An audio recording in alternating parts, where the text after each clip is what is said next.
In October of 1911, a group of revolutionaries in southern China led a successful revolt against the Qing dynasty, establishing in its place the Republic of China and ending the imperial system.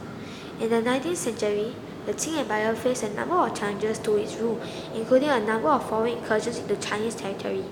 The two opium wars against Western powers led by Great Britain resulted in the loss of Hong Kong, forced open of treaty ports for international trade, and large foreign concessions in major cities privileged with extra-territorial rule. After its loss in the Sino-Japanese War, Imperial China was forced to relinquish control over still more of its territory, losing Taiwan and parts of Manchuria and ending its suzerainty over Korea. The Russo-Japan War firmly established Japan's claims to the northeast and further weakened Qing rule. The combination of increasing imperialist demands, frustrating with the foreign Manchu government embodied by the Qing court, and a desire to see a unified China, less parochial in outlook, fed the growing nationalism that spurred on revolutionary ideas. As Qing rule fell into decline, it made a few last-ditch efforts at constitutional reform. In 1905, the court abolished the examination system, which had limited political power to the elites who passed elaborate exams on Chinese classics. Faced with increasing foreign challenges, it worked to modernize its military. With its central power weakening, the court also attempted a limited decentralization of power, creating elected assemblies and increasing provincial self-government. Although the Qing court maintained a degree of control within China in these years, millions of Chinese living overseas, especially in Southeast Asia and the Americas, began pressing for either widespread reform or outright revolution. Kang You-wei and Yang Qichao emerged as leaders of those proposing the creation of a constitutional monarchy. Sun Yat-sen led the amalgam of groups that together formed the Revolutionary Alliance. The Revolutionary Alliance advocated replacing Qing rule with a republican government. Sun himself was a nationalist with some socialist tendencies. Both the revolutionary leaders and the overseas Chinese bankrolling their efforts had their roots in southern China.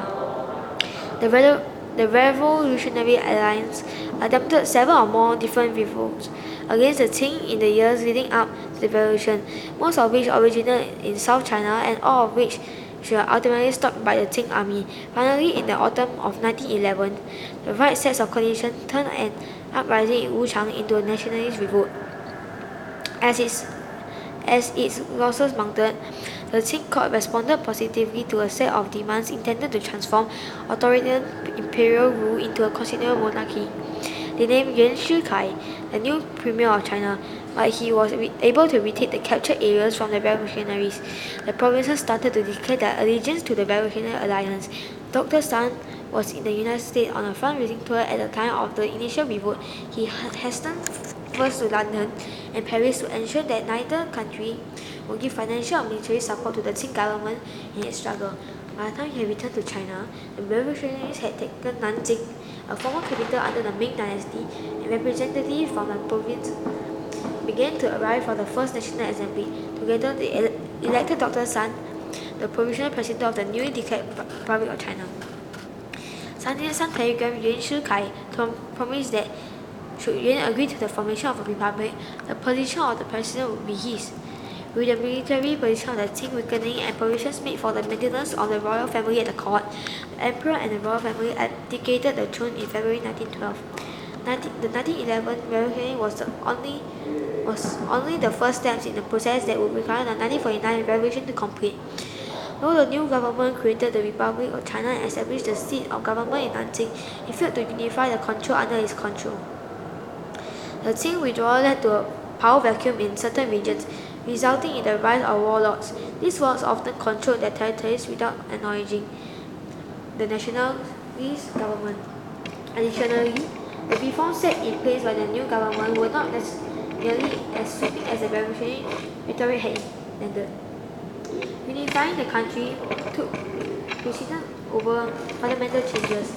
International reaction to the revolution was guarded.